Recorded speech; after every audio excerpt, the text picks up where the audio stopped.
In Alaska, Parker Schnabel discovers what may be the richest gold mine. On the next episode of Gold Rush, he claims to have made the most crazy treasure ever. Will this be his greatest win or risk? Stop wasting time and start. Parker Schnabel is overworked managing 2 mines in different countries. He has had initial challenges in Alaska, but gold is bringing growth. His Yukon crew is rushing to mine the massive airfield claim before the season's water license expires. Everything must be stripped and paid for to mine everything left this year. Parker's crew has mined 48 of his 90 airfield acres, including the Keyhole, Easy Street, and Bear Cut. They are using Slucifer to run pay dirt from the 18-acre payback cut to the 24-acre runway cut, the largest and last cut. They must have 5 acres down to pay the next week before restarting Big Red, so it will wait until all the stripping is done.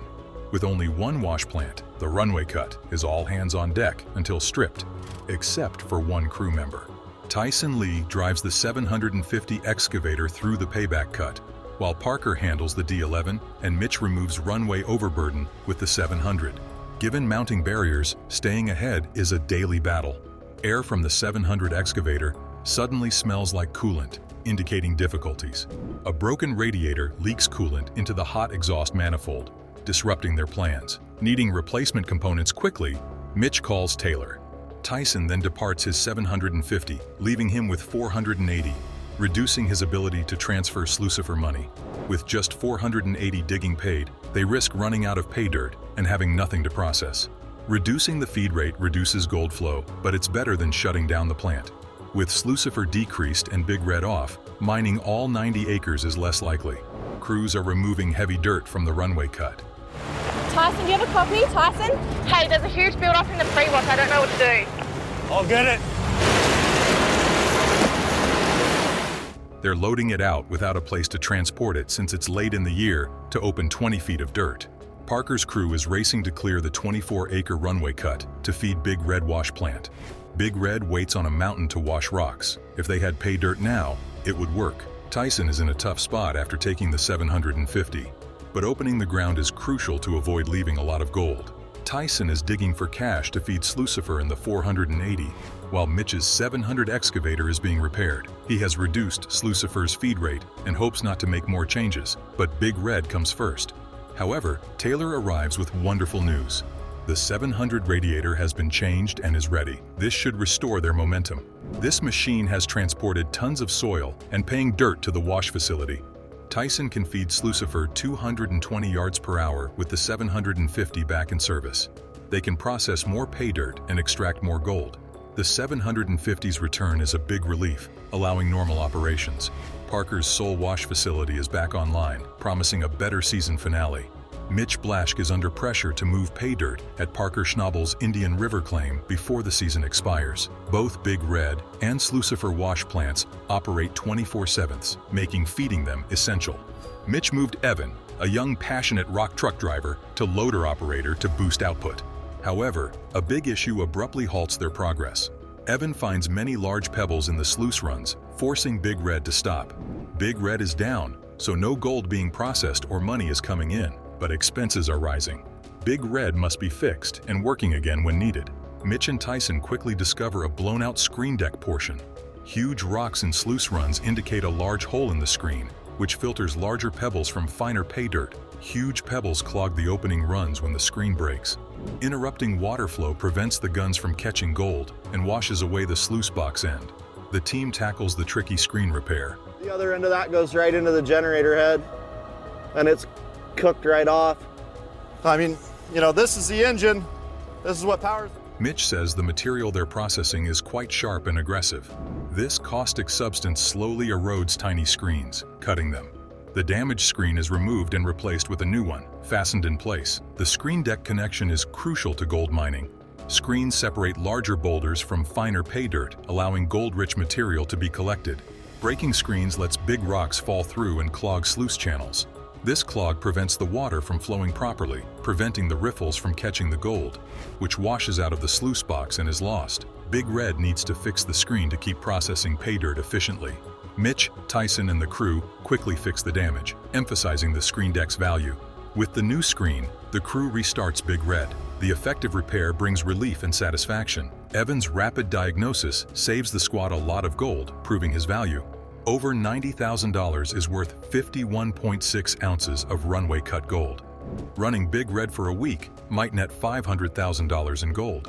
Slucifer has been efficient, digesting the chopped dirt and generating 336.05 ounces of gold, worth over $600,000. Parker's team is optimistic because both plants are running well. They appreciate being at the end of their huge mining activity and the effort required to move the wash plants. The crew wants to maximize the season and leave no gold behind as they reach the finish. Parker Schnabel's mining operation is running, but new challenges are straining the workers. Mitch is carefully processing a lot of pay dirt from Parker's Indian River claim before the season ends. Mitch has shifted Evan, a young, energetic crew member, from rock truck to loader to help meet demand at Big Red and Slucifer wash plants, which are open 24/7. Despite these achievements, Parker adds a major task. Parker intends to establish a new operation in Alaska's Yukon in 3 weeks, with both wash plants working well in the Bear Cut and delivering over 1,800 ounces of gold. Big moment! This is what we've been waiting for and working on all day, buddy. Let's do it! The season's success depends on both plants working, as over half the area cleared, covering 4 million square feet. Mitch must free up more land, including the Panama Canal Cut, a 10-acre cut. Mitch must dig up the only road connecting the camp to the current cutting and build a new road while maintaining critical access to the mine site after hitting frozen pieces and ice on the lone road to the camp. As they start this project, they discover the earth is frozen, aggravating the issue. Tyson informs Mitch that too many projects have left them without soil for the night shift. Parker's frequent plan modifications cause tension, but Mitch's crew is determined to finish the last 350 feet of the new road. They connect the new road just in time, allowing cars to dump pay dirt. With the new road, they can pile dirt and run wash machines. Parker's staff is under pressure to maximize gold production with limited time and resources. Machinery runs at maximum capacity as trucks load coarse tailings. Parker's all-or-nothing decisions push the crew. In 12 hours, they finish the road, enabling vital wash plant access. Mitch examines Parker's bold strategy, knowing that gold miners cannot hold gold underground. Justin and Tyson contend with frozen pay dirt impeding gold recovery in the machine. Cold spring weather makes the permafrost refuse to thaw. The frozen substance makes stripping and hauling difficult. Tons of solid material instead. In order to ensure that each layer of material is dumped precisely where it is required, Mike navigates the trucks with great care and provides Megan with directions regarding where she should dump her load. As each dump is completed successfully, the road gradually transforms from a slick and muddy route into a road that is stable and usable. 10 hours of continuous labor resulted in the entire restoration of the access road. This made it possible for Tony's rock trucks to continue transporting supplies and erecting the necessary dikes to protect the site from water invasions. On the other hand, Mike Beats encounters a huge challenge on the rough road leading to Indian River. His 15-ton lorry begins to lose traction and begin to slide to the side. Mike's semi-truck is eventually pulled to the top of Hunker Summit after a challenging journey up the rocky and muddy hill. Evan, another member of the team, assists him in navigating the incline and working together to ascend it before reaching the summit. Gold mining entrepreneur Tony Beats, often known as the King of the Klondike, is keen to capitalize on the high-risk, high-reward nature of gold mining. He is recognized for his determination to capitalize on the Klondike. His daughter Monica manages an operation that recovers gold leftovers left by previous miners by forcing 200 yards per hour of old-timer tailings through the shaker deck. He has been working tirelessly to process 350 yards of pay dirt per hour at the Mega Cut. In addition, he has been working diligently to process pay dirt at the Mega Cut. There is a legendary drum that Tony uses as his secret weapon, and it is an essential part of his strategy. For years, he has been patiently waiting to acquire it, but it involves a big financial investment on his part. Tony, on the other hand, considers the drum to be an essential first step toward becoming more productive. Presently, Mike and the crew are working together to make certain that Tony's investment will yield a profit and that the machine is functioning properly. In the event that all goes according to plan, they would be able to handle 150 yards of material every hour using only 2 excavators because of the drum. It is Tony's intention to make use of a massive trommel that he purchased for $400,000 and that has not been put to use for nearly 3 decades. Due to the fact that it has its own wheels and engine, the trommel can be moved from one pay zone to another with relative ease. After the pay dirt is fed directly into the drum and processed, the gold-rich material is transferred onto a conveyor, and the garbage tailings are disposed of.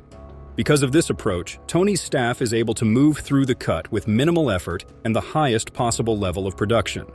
Mike makes his way to Moose Creek in order to retrieve the conveyor, which is the final component that is necessary for the trommel.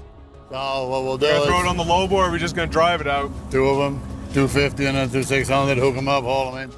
After the system has been secured, it will be possible for the system as a whole to function. Mike's truck, on the other hand, catches fire when he parks it with the idea of taking a boat across the river. This is the moment that disaster strikes. A reminder of the myriad challenges that the Beets family faces in the harsh environment of the Yukon is provided by the abrupt fire that occurred. Paradise Hill is the location where the Beets family gets together for their monthly gold weigh-in. Mike's truck caught fire not too long ago, causing him to lose a significant amount of money. Nonetheless, he maintains a pragmatic outlook and tells himself that it is foolish to become obsessed with the situation. During the aftermath of the fire, he makes light of the situation by joking with the group about putting away bits for use in future repairs. As the attention of the group shifts to the gold weigh-in, Monica, Tony's daughter, discusses the outcomes of her shaker deck. Through its continuous operation, the trommel is able to process 350 yards of pay dirt every hour, resulting in the production of 195.58 ounces of dirt every week. This brings the total to over $370,000, which provides Tony with the assurance that the trommel is functioning at an acceptable level. According to these numbers, the weekly total is 245.42 ounces, which helps Tony stay on track, considering that he needs to consume 220 ounces each week in order to fulfill his objective of consuming 3,000 ounces for the season. Failures such as this can serve as instructive opportunities for individuals who are as dedicated as Mike. Mike will surely remember this important lesson moving ahead, which will allow him to improve both his plan and his ability accordingly. Now, the question that needs to be answered is whether or not this experience will make him more cautious or more driven to pursue great victories.